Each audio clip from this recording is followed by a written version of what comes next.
Joss Whedon denied threatening Gal Gadot's career during the Justice League, calling Ray Fisher a bad guy. Disgraced filmmaker Joss Whedon has publicly responded to actors Ray Fisher and Gal Gadot, following their accusations of Whedon's misconduct on the set of 2017's Justice League. "I'm terrified of every word that comes out of my mouth," Whedon, 57, said in a profile with New York Magazine published Monday, marking the first time the director has addressed allegations about mistreatment during reshoots for a Justice League, which Whedon took on after the departure of original filmmaker Zack Snyder. According to the magazine, things were tense between him and the stars from the start because Whedon didn't just want to impose a whole new vision on their work, he introduced an entirely different style of management. In July 2020, Fisher, 34, said on social media that Whedon's on-set treatment of the cast and crew of Justice League was gross, abusive, unprofessional, and completely unacceptable.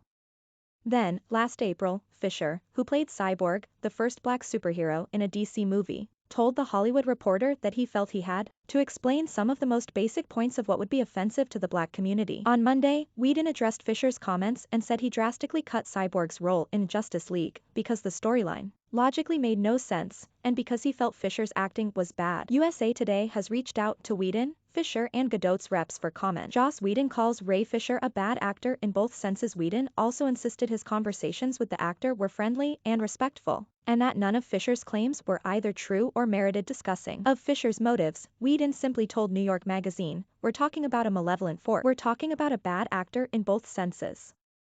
He alluded Fisher's actions were meant to taint Whedon's reputation ahead of the 2021 release of Zack Snyder's Justice League cut. Fisher also previously alleged Whedon was enabled, in many ways, by Jeff Johns and John Berg, two producers on the film who were executives running DC films for Warner Brothers Pictures at the time. Fisher claimed Johns, Berg, and Warner Brothers studio chief Toby Emmerich and other top executives expressed concerns about having an angry black man at the center of the movie, which underwent sunnier revisions once Whedon took over. An investigation into Warner Media was conducted in response to Fisher's claims then, but no credible support for claims of racial animus or racial or disability insensitivity were found. In response to Whedon's profile published Monday, Fisher took to Twitter, "Looks like Joss Whedon got to direct an engagement after all. Rather than address all of the lies and buffoonery today, I will be celebrating the legacy of Reverend Dr. Martin Luther King Jr. tomorrow. The work continues," he wrote. "I knew I was on my own." Ray Fisher alleges Justice League execs didn't want angry black man at film center. Related after Joss Whedon allegations, what do we do with his canon and new series The Never? Joss Whedon denies threatening Gal Gadot's career. Who does that?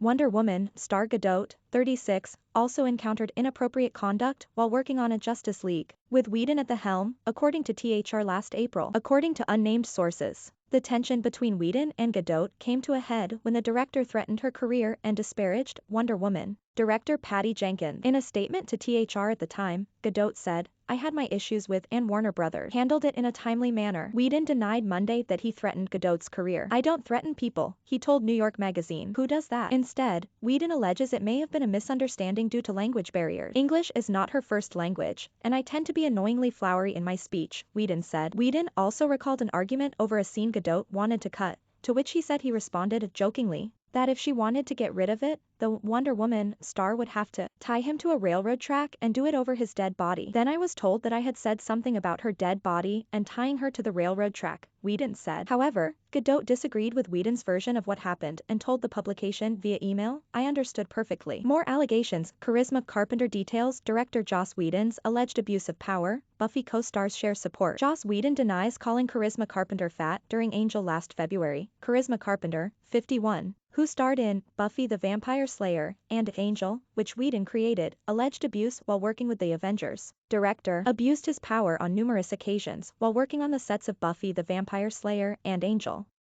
While he found his misconduct amusing, it only served to intensify my performance anxiety, disempower me, and alienate me from my peers, Carpenter wrote in a lengthy statement on Twitter at the time. Carpenter wrote at the time that when Fisher publicly accused Whedon of abusive and unprofessional behavior toward the cast and crew during reshoots on the Justice League set in 2017, "It gutted me." After becoming pregnant while working on Angel, Carpenter claimed Whedon called her fat and asked if she was going to keep it. Justice League, 10 burning questions you might have about HBO Max's 4-hour Snyder cut. In the profile published Monday, Whedon said he regretted how he spoke to Carpenter after learning she was pregnant. "I was not mannerly," he said. "Most of my experiences with Charisma were delightful and charming. I did not call her fat while pregnant, Whedon said. Of course I didn't. Joss has a history of being casually cruel, Carpenter said in her February 2021 social media post. He has created hostile and toxic work environments since his early career. I know because I experienced it firsthand. Repeatedly. Contributing, Kelly Lawler, Charles Trapani and Jenna Ryu, USA Today, Andrew Dalton, The Associated Press.